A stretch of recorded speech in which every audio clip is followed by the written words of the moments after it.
হলো ইয়ানতের টাকা দিয়ে ভুরি ভোজ কিসের? এটা ইসলাম কোন জায়গায় পারমিশন দিয়েছে বলেন তো দেখি, কোথাও পারমিশন আছে?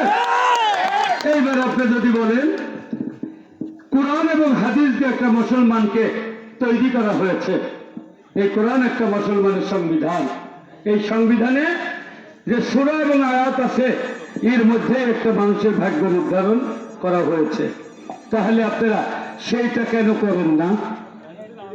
না করে এই যে মানুষকে ধোঁকাবাজি দিয়ে টাকা তুলে এই গাছের মধ্যে রান্না করে যাদের খাওয়ালেন এরা কোন জুমাত বুঝা দেন আমাকে।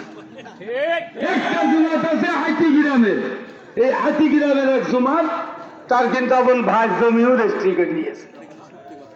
সেটা তো নেশার মধ্যে ভাই কর্তক পাবে, বোন কর্তক পাবে, বউ কর্তক পাবে, বলি নাই? বলেছে? তাহলে আমি আমার ভাই জমি নিলে আমি কেন জুমাত করতে যাব?